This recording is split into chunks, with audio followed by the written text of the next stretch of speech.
Now that we have the planes of space out of the way, we can start talking about the first step of the diagnostic process. The first step in the process is just to look at the photos or to look in the patient's mouth when you're chairside with the patient and start systematically calling out the teeth, starting at the midline. In an adult patient, it should sound like this: central lateral canine, first premolar, second premolar, first molar, second molar, third molar. If you don't see that in an adult patient's mouth, you say, what's going on? Where is the third molar, as an example? What do you do to answer that question? You look at the radiograph.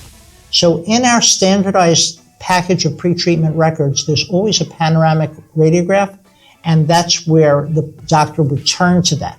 But first look in the mouth, or in our assessment, look at the occlusal view and start at the midline, upper and lower. After you've mapped out the teeth and you've raised those questions and perhaps you've identified missing teeth or impacted teeth or teeth at risk of impaction, and each one of those terms means something special and different, and we'll cover that a little bit later. Then you go and you ask the patient, bite down. And when they bite down, that's their occlusion. First you look at their anterior occlusion. Think incisors. It's the incisor occlusion. 3 planes of space. Vertical is the overbite. How much the upper incisor is covering the lower incisor. Sagittal, it's the overjet. How far forward is the upper incisor to the lower incisor? What does that distance look like?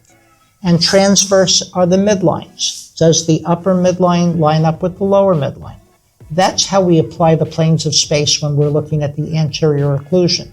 There are other conditions, like if a lower incisor is biting in front of an upper incisor, we call that anterior crossbite.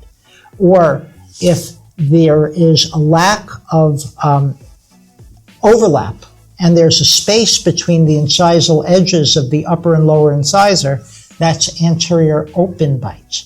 And then there's that rare condition where the incisors are right touching on top of each other, and that's called edge to edge. So we map out the anterior occlusion, and then we apply the 3 planes of space looking at the posterior occlusion.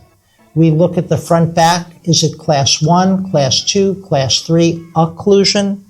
We look at the posterior occlusion. Is there a posterior crossbite? Left posterior crossbite, right posterior crossbite. Is there an open bite in the posterior region? Then we go to the next step, the skeletal pattern, and we look at that in 3 planes of space. But as we're looking at the skeletal pattern in different planes of space, the thing we have to focus on, is it a problem? Is it connected to something that's clinically relevant, something that relates to malocclusion, or something that relates to facial deformity? If that is the case, we report it. If it's just an incidental finding, we can't really make an argument of clinical relevance, then we don't include that in our list of problems. The last step of the process is putting the pieces together in the sagittal plane, and that's how we make a diagnosis of malocclusion, the angle classification of malocclusion. That's only in sagittal plane, and it's bringing together the sagittal plane anterior occlusion, posterior occlusion, and skeletal pattern. And then we make a diagnosis: class 1 malocclusion, class 2 division 1 malocclusion, class 2 division 2 malocclusion, or class 3 malocclusion. Wonderful, Dr. Lipp. So just to break it all down, there's 5 steps in the diagnostic process. The first step is to count the teeth and look at x-rays and photos. The second step would be to record anterior occlusion. The third step would be to record posterior occlusion.